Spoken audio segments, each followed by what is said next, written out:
Okay, तो अब हम पहुंच चुके हैं क्वेश्चन नंबर 13 पे। और 13th में कह रहे हैं, as observe from the top of a 75 metre high lighthouse. देखो मेरे पास यहाँ पे लाइट हाउस मैंने ये बनाया, ठीक है, और ये 75 मीटर हाई है, 75 मीटर हाई है, ठीक है। The angles of depression of the two ship, दो शिप हैं। अब देखो टॉप से एंगल ऑफ डिप्रेशन बना देते हैं दो शिप्स के ऊपर। मान लो एक ये शिप और मान लो एक कोई शिप यहाँ पे है, ठीक है। तो एंगल ऑफ डिप्रेशन मेरे क्या होते हैं, हमेशा हॉरिजॉन्टल से होते हैं। तो देखो हॉरिजॉन्टल एक्सिस ये बनाई मैंने, हॉरिजॉन्टल एक्सिस के बाद दिस दिस इज 30, ये 30 होगा, और ये जो बड़े वाला एंगल है ये आपका 45 होगा, ठीक है। If one ship is exactly behind the other on the same side of the light house, ठीक है, कि दोनों की दोनों शिप एक ही तरफ हैं लाइट हाउस के, उसी तरीके से हमने बनाया। तो कह रहे हैं find the distance between the two ships, यानी मेरे को ये डिस्टेंस इस बार फाइंड आउट करना है। तो सबसे पहले मैं ट्राइंगल को कंप्लीट कर लेता हूँ। ये मेरे बड़े वाले ट्राइंगल भी कंप्लीट हो गया, छोटे वाले ट्राइंगल भी कंप्लीट हो गया, और ये मेरा एंगल 90 डिग्री होगा ग्राउंड लेवल से। अब देखो ये जो 45 है तो उसका ये वाला एंगल भी 45 होगा। इसको हम क्या कहते हैं, ऑल्टरनेट इंटीरियर एंगल्स। इसी लाइन को देखो, ये वाली 45 है, तो नीचे मैंने 45 बनाया। तो इसी तरीके से यहाँ पे 30 है, तो इस लाइन में ये वाला एंगल कितना हो जाएगा 30, क्योंकि देखो हमको ट्राइंगल के अंदर वाले एंगल से मतलब था। एंगल ऑफ डिप्रेशन की हेल्प से मैंने यहाँ पे एंगल ले लिए, तो ये मैं बना देता हूँ ए बी सी और ये डी। तो सॉल्यूशन में using using sorry alternate angles property, ये हम ज़रूर लिखेंगे कि ऑल्टरनेट एंगल्स के प्रॉपर्टी को यूज़ करके मैंने लिखा कि एंगल ए डी बी जो है वो मेरा 30 डिग्री है, and angle A C B जो है वो मेरा 45 डिग्रीज है, ठीक है। अब मुझे फाइंड आउट क्या करना है स्टूडेंट्स, डी सी ये चीज़ मुझे फाइंड आउट करनी है। और ये फाइंड आउट हम कैसे कर सकते हैं, वैसे बड़े वाले पूरे ट्रायंगल में से ये वाला हिस्सा माइनस करके, मतलब मुझे ये निकालना है और ये निकालना है और दोनों को सब्ट्रैक्ट कर देना है ना। सी डी अगर मुझे निकालना है तो वो क्या होगा, पूरे बी डी में से बी सी को माइनस। तो अल्टीमेटली दोनों ट्राइंगल के हिस्से हैं, मतलब राइट एंगल ट्राइंगल के हिस्से हैं, तो इन्हीं को ट्राइंगल्स को लो और सॉल्व करो, पहले ये निकल जाएगा क्लियरली। तो चलो आओ, in triangle A B C, A B C triangle के अंदर परपेंडिकुलर है ये, और ये बेस है। देखो एंगल के सामने परपेंडिकुलर, और एंगल जिस पे बना है वो बेस, ठीक है। हाइपोटेन्यूस होता है 90 के सामने, ये हाइपोटेन्यूस है। तो परपेंडिकुलर और बेस की कहानी है, टैन थीटा लगाते हैं, tan theta equal to perpendicular upon base, tan 45 equal to perpendicular upon base. Tan 45 1, A B कितना 75, तो बी सी कितना हो गया आपका, बी सी का बी सी रहेगा, क्रॉस में मल्टीप्लाई करेंगे, B C is equals to 75 metre, ठीक है। ये मेरे को 75 मीटर मिल गया। ये छोटा ट्राइंगल मैंने यूज़ किया। Now in big triangle A B D, A B D में टैन थीटा फिर से परपेंडिकुलर अपॉन बेस, यहाँ पे हो जाएगा टैन 30 डिग्री, परपेंडिकुलर बोले तो यहाँ पे मेरा ए बी है, बेस बोले तो यहाँ पे मेरा बी डी है, ठीक है। टैन 30 होता है स्टूडेंट्स 1/√3, ए बी मेरा 75, बी डी मुझको निकालना है, क्रॉस मल्टीप्लाई जैसे ही हुआ बी डी कितना आ गया 75√3 मीटर। Done, easy. पर हमको क्या चाहिए, difference between distance between the two ships. तो हम लिखेंगे distance between the two ships equal किसके है, डीसी के, यानी कि पूरे BD में से BC को माइनस करो, BD बोले तो 75√3 माइनस करो 75, तो आंसर कितना आया 75 कॉमन ले लो √3 -1 मीटर। तो स्टूडेंट्स यही आंसर है मेरा फाइनल, ये मुझको चाहिए था। तो ट्रायंगल देखो हमेशा वो लेना है हमको जिसमें 90 डिग्रीज हो। तो एक बार छोटा वाला ट्रायंगल लिया, एक बार बड़े वाले ट्रायंगल को लिया, और बड़े वाले में से BC को, मतलब पूरे BD में से BC को मैंने माइनस किया, तो मेरा DC आ गया जो कि distance between the two ships है। So this is the solution for question number 13। Question number 14. A 1.2 meter tall girl spots a balloon moving with the wind in horizontal line at a height of 88.2 meter from the ground. देखो ये balloon fly कर रहा है horizontal line में, यानी ऐसे fly कर रहा है 88.2 मीटर की हाइट से from the ground level. The angle of elevation of the balloon from the eyes of the girl at any instant is 60 degree. तो एक टाइम है जब बैलून सबसे पहले यहाँ था, तो आईज से एंगल ऑफ एलिवेशन देखो हॉरिजॉन्टल लेवल ये हो गया 60 डिग्री था, ठीक है। After some time the angle of elevation reduces, देखो जैसे जैसे ये बैलून आगे जाता जाएगा, लड़की जो इस बैलून को देख रही है वो एंगल अब यहाँ पे देखेगी, तो वो एंगल रिड्यूस हो गया और वो रिड्यूस होकर के 30 डिग्री बन गया। तो आपसे ये पूछा जा रहा है कि find the distance travelled by the balloon during the interval, यानी इस इंटरवल में बलून कहाँ से कहाँ तक पहुंचा, तो यानी मेरे को ये चीज़ निकालनी है, ठीक है ना, मेरे को ये चीज़ निकालनी है। अब सिंपल सा क्वेश्चन है, पहले मैं कॉन्सेप्ट बताऊंगा, एक बार ध्यान से सुनेंगे, फिर खुद से ट्राई करेंगे वीडियो को पॉज करके, और आंसर आप एंड में मैच करेंगे। पहली बात तो ये 1.2 मीटर की गर्ल है, तो हम ग्राउंड लेवल से हाइट नहीं लेंगे, 88.2 में से 88.2 में से हम इस 1.2 को रिमूव करेंगे, यानी इस 1.2 को रिमूव करेंगे, तो ये एक्चुअली में जो बची हुई हाइट है वो ये हमको लेनी है दोनों ट्राइंगल्स में। आप एक बार 60 डिग्री वाले ट्राइंगल में लगाओ, ये निकाल लो, 30 डिग्री वाले में लगाओ, ये पूरा निकाल लो, बड़े वाले में से छोटे वाले को माइनस करोगे, आपको ये चीज़ मिल जाएगी, ठीक है। तो मैं यहाँ पर ट्राइंगल्स को नाम देने वाला हूँ और कैलकुलेशन स्टार्ट करने वाला हूँ, आप लोग भी साथ साथ करो। ये पहला ट्राइंगल है, इसको ABC बोल देते हैं, ये बच्चा इसको D और E बोल दो, ठीक है। और नीचे वाले पॉइंट को F बोल देता हूँ ताकि अभी माइनस करके मैं दिखाऊंगा। तो सॉल्यूशन, द वर्टिकल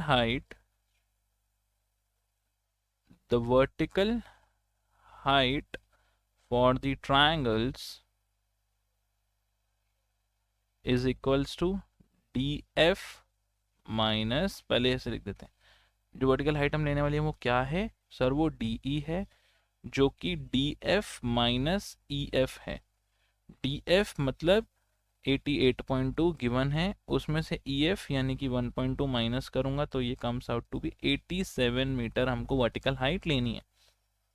अब देखो इन ट्राइंगल ABC, सबसे पहले मैंने छोटे वाले ट्राइंगल में लगाया ABC, ये 90 डिग्री है, बड़े वाले में ये 90 होगा, तो ABC में मैं लगाऊं अगर, तो परपेंडिकुलर गिवन है मुझको 87, देखो जो ये होगा वही तो हाइट ये होगा, क्योंकि ये हॉरिजॉन्टल लाइन में घूमा है तो वो भी 87 ही होगा। तो चलो इन ट्रायंगल परपेंडिकुलर गिवन है, बेस मुझे निकालना है, एंगल 60 है ABC ट्रायंगल में, देखो बड़े वाला एंगल लेंगे तो वो 60 डिग्री एंगल है, tan theta perpendicular by base tan theta, यानी tan 60 perpendicular by base, tan 60 कितना होता है √3, AB कितना है 87, BC कितना है निकालना है सर, तो BC कितना हो गया 87/√3। अभी मैं रैशनलाइज नहीं कर रहा हूँ, एंड में करूँगा, जब फाइनल आंसर पे पहुँचूंगा तब करूँगा, ठीक है। चलो नीट होगी तो करेंगे, अगर हो सकता बच गए तो बच जाएंगे, ठीक है ना। चलो अब आगे हमारे पास क्या है, इन ट्रायंगल, अब बड़े वाला ट्रायंगल ले लो DCE, यहाँ पे भी tan थीटा किसके बराबर, परपेंडिकुलर बाय बेस के, एंगल बोले तो 30 परपेंडिकुलर DE बेस CE, ठीक है।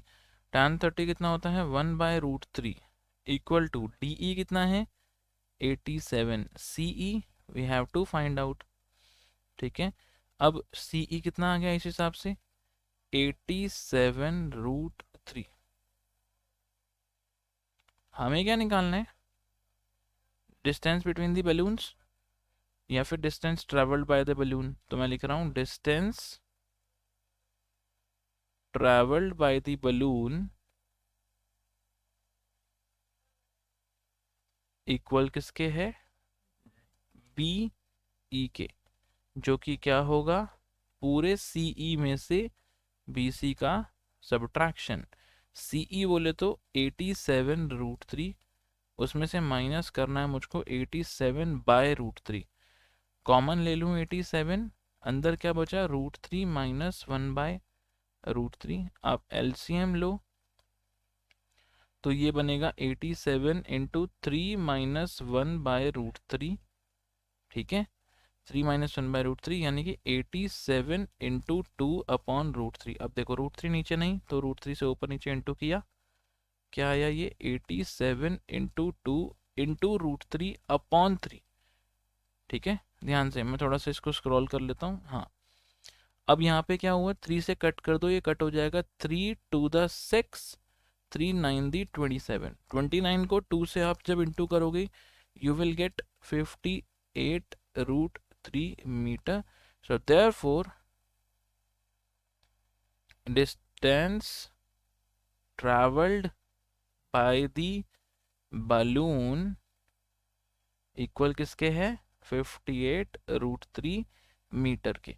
सो that's it, this is the basically solution for your question number 14।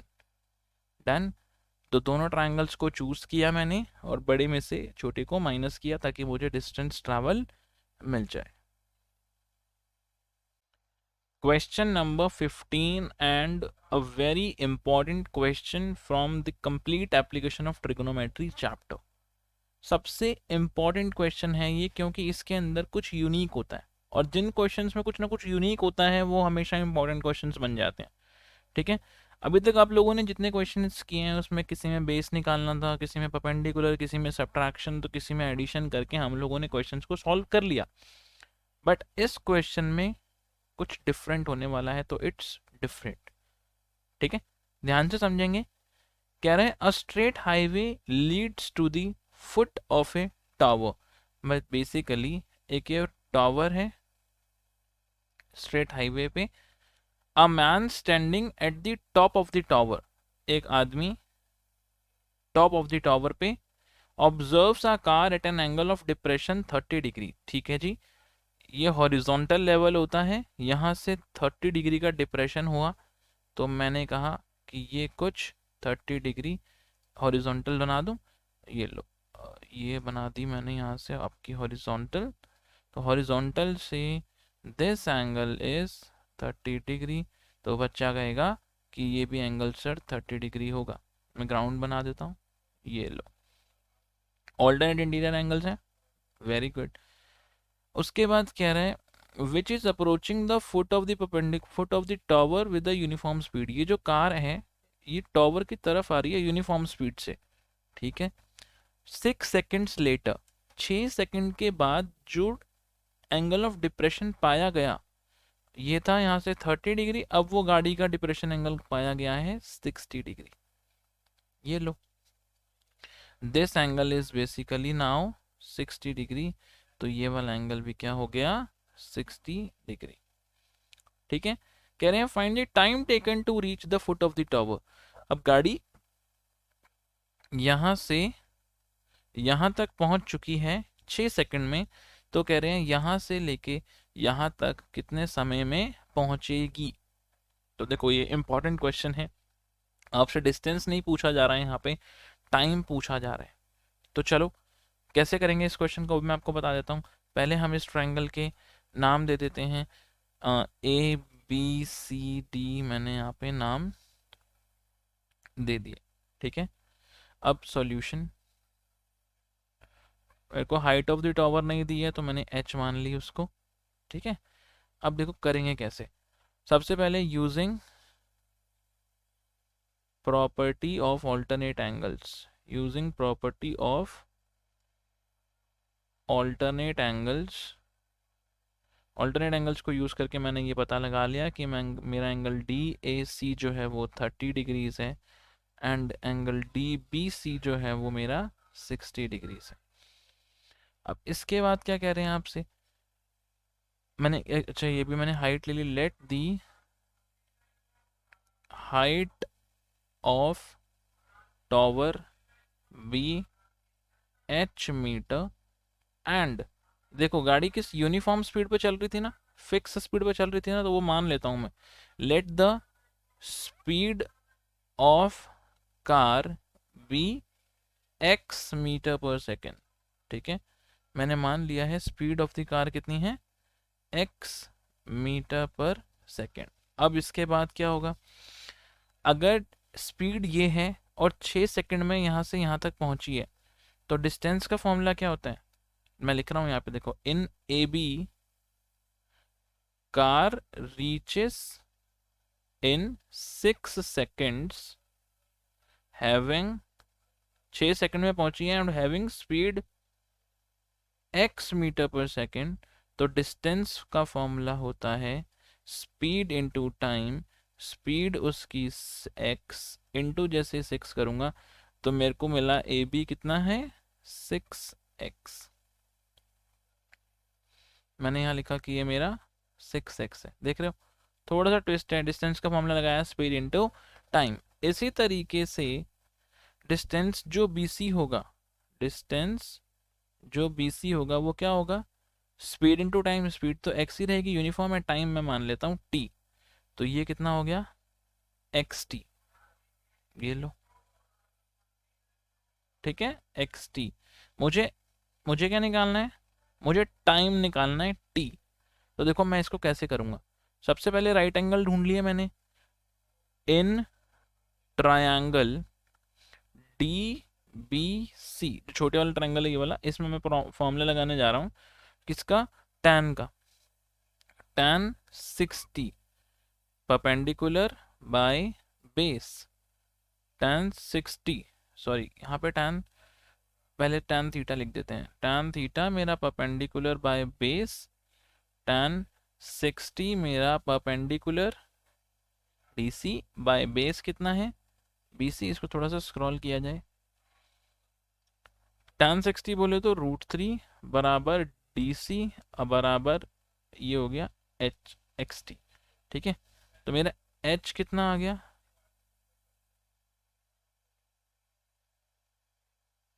Done हो गया, मैंने एक ट्रायंगल में लगाया H निकाला। अब similarly in triangle DAC tan theta फिर से होता है perpendicular by base, tan 30 perpendicular, perpendicular क्या है DC, बेस कितना है पूरा AC, tan 30 होता है स्टूडेंट्स 1/√3, DC बोले तो H और AC बोले तो 6x प्लस XT है ना। तो मेरा H क्या हो जाएगा, H मेरा यहाँ क्या हो जाएगा, H की वैल्यू निकाल लेते हैं, it will be 6x plus XT upon √3, सही बात है ना, इसको मैं ऊपर ले गया, अपॉन में √3 है, ऐसे का ऐसे। नाउ ये भी H है और वो भी H है, मैं यहाँ पे लिख देता हूँ फ्रॉम, ये फर्स्ट है ये सेकंड है, तो मैंने लिखा from 1 and 2 compare the value of H। तो बच्चों क्या हो जाएगा, ये √3XT जो है वो बराबर हो जाएगा 6x प्लस XT अपॉन √3 के। ठीक है, देखो √3XT, इधर से कुछ कॉमन आ रहा है, यस सर x कॉमन आ रहा है, अंदर क्या बचेगा 6 प्लस t अपॉन √3, x से x कट गया, √3 मल्टीप्लाई करो, 3t बराबर 6 plus t, 3t minus t बराबर 6, 2t बराबर 6, तो t कितना आया 3 सेकेंड। खत्म हो गया क्वेश्चन स्टूडेंट्स, इजी क्वेश्चन था बट थोड़ा सा कंसेप्ट इसमें लगना था, time taken to reach from B to C is 3 second. तो गाड़ी को 3 सेकेंड और लगेंगे फुट ऑफ द टावर तक पहुंचने के लिए। तो ये थोड़ा सा इंपॉर्टेंट क्वेश्चन बन जाता है, क्योंकि इसके अंदर थोड़ा सा डिस्टेंस, टाइम, स्पीड वगैरह लग गई। तो मैंने देखो इसके अंदर कुछ भी नहीं किया, स्पीड को माना, हाइट को h माना, जो नहीं गिवन है उसको मान लो, और एच एच दोनों ट्रायंगल से निकाले, इक्वेट किया, x तो मेरा कट ही गया, टाइम निकल कर आ गया कितना, 3 seconds. So 3 seconds is the time taken by the car to reach from point B to point C. So this is the solution for your question number 15. Question number 16 and again a very important question. क्या कह रहे हैं आपको इसके अंदर, the angles of elevation of the top of a tower from 2 points at a distance of 4 meter and 9 meter from the base of the tower in the same straight line with the complementary with it are complementary. Basically इसके अंदर ये कह रहे हैं कि देखो tower है, tower के बेस से 4 मीटर की दूरी पे और एक 9 मीटर की दूरी पे पॉइंट्स हैं जिनके एंगल ऑफ एलिवेशन जो है, यानी ये और ये, वो कॉम्प्लीमेंट्री है। कॉम्प्लीमेंट्री एंगल्स कौन से होते हैं, जिनका सम 90 डिग्रीज होता है, और सप्लीमेंट्री एंगल्स होते हैं जिनका सम 180 डिग्रीज होता है। तो यहाँ से मैं कुछ कंस्ट्रक्ट कर पा रहा हूँ, देखो ज़रा, ABCD मैंने मान लिया है इनको, ठीक है। उसने बोला कि फुट ऑफ परपेंडिकुलर से एक 4 मीटर की दूरी पे है, यानी ये 4 मीटर हो गया, और एक 9 मीटर की दूरी पे है जो कि मेरा ये हो गया, ठीक बात है। इसके बाद वो कह रहे हैं कि ये दोनों एंगल्स कॉम्प्लीमेंट्री भी हैं। कॉम्प्लीमेंट्री मतलब अगर मैंने मान लिया कि ये मेरा थीटा है, तो ये बचा हुआ कितना हो जाएगा फिर 90 माइनस थीटा। क्यों, क्योंकि इन दोनों का सम 90 है। कॉम्प्लीमेंट्री का मतलब यही होता है, ठीक है। मतलब अगर एक 30 हो गया तो दूसरा 90 में से 30 हटा दो, यानी 60 बच गया। तो अगर एक आप थीटा मानोगे तो दूसरा एंगल क्या हो जाएगा, 90 माइनस थीटा। यहाँ तक हम पहुँच गए हैं। ये हाइट मेरे को गिवन नहीं है, मैंने h मान ली। तो चलो सॉल्यूशन की ओर चलते हैं।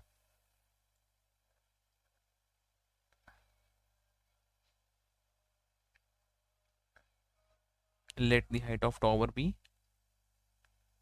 h मीटर, ठीक है।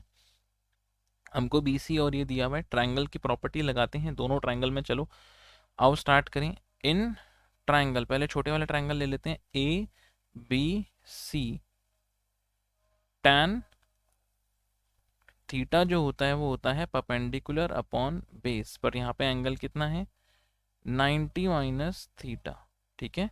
ये है tan 90 माइनस थीटा। परपेंडिकुलर बोले तो यहाँ पे मेरा है AB, और बेस बोले तो मेरा यहाँ पे है BC। सो tan 90 माइनस थीटा बराबर h अपॉन BC बोले तो 4। देखो आपको पता है tan 90 माइनस थीटा क्या होता है, कॉट थीटा। ये हम लोगों ने पढ़ा है ट्रिग्नोमेट्री चैप्टर में, कॉम्प्लीमेंट्री एंगल्स की प्रॉपर्टी होती है। tan 90 minus theta is cot theta. तो यहाँ पे 4 इंटू हो जाएगा, ये कितना बच गया, h। पहली चीज़ यहाँ से मेरे को मिल गई। अब यहीं पे कर देता हूँ, तो इसको ट्राइंगल को थोड़ा सा हम शिफ्ट कर लेते हैं, इसको थोड़ा सा शिफ्ट किया जाए।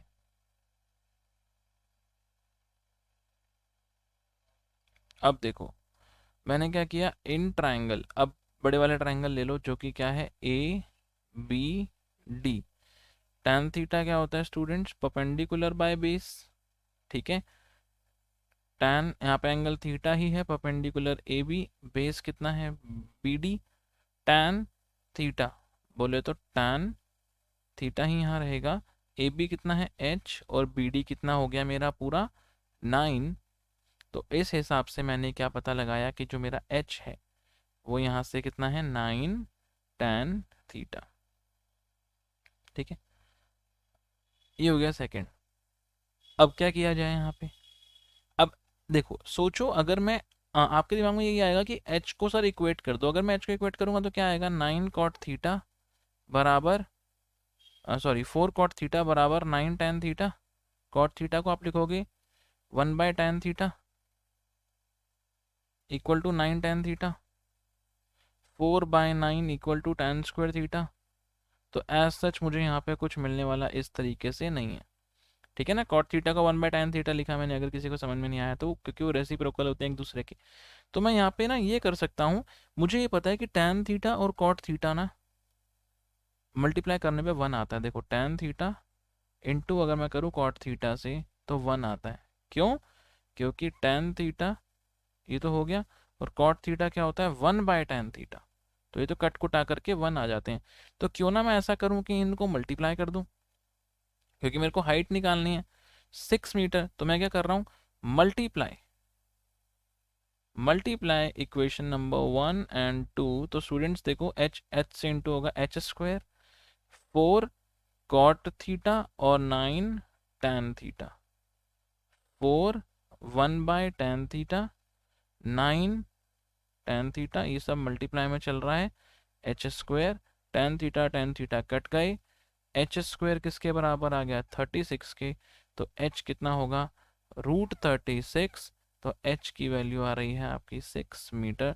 तो बेसिकली हमको ये प्रूव करनी थी 6 मीटर, तो हमने प्रूव कर दिया। अगर निकालने को कहता तो 6 मीटर आ जाती। डन ना? समझ में आया? तो देखो लास्ट के 2 क्वेश्चंस जो हैं ये थोड़े से इंपॉर्टेंट हैं और थोड़े से यूनिक वैरायटी के हैं, ठीक है। तो इनको बहुत अच्छे से करके जाओगे आप लोग, और अच्छे से समझो इन चीज़ों को। नहीं समझ में आ रहा तो दोबारा देखो और अच्छे से इसको समझो, कॉपी में नोट करो, बुक में इसके ऊपर स्टार लगाओ। जब भी एप्लीकेशंस की रिवीजन करने बैठोगे तो इन दोनों क्वेश्चंस को अच्छे से करना, ठीक है। कॉम्प्लीमेंट्री एंगल्स थे सम 90, एक थीटा तो दूसरा 90 माइनस थीटा। हम एओटी में पूरा यही करते आए हैं, ट्राइंगल्स को लेते हैं जिनका एंगल एक 90 डिग्री होता है, उनको उठा के प्रॉपर्टी में लगाया जाता है, जहां इक्वेट करते हैं इक्वेट हो जाते हैं। अदरवाइज जैसे इस क्वेश्चन में मल्टीप्लाई करने की ज़रूरत थी तो हमने इसमें मल्टीप्लाई कर दिया। तो दैट्स इट, ये आपकी पूरी एप्लीकेशंस ऑफ ट्रिगोनोमेट्री एनसीईआरटी से ख़त्म होती है।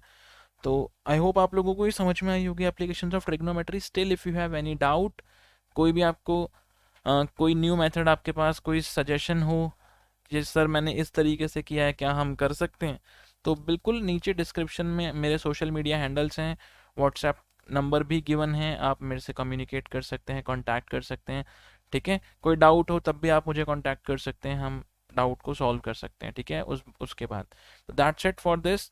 मिलूंगा आप लोगों से अगले सेशन में। Till then bye bye, good luck, take care, have a nice day.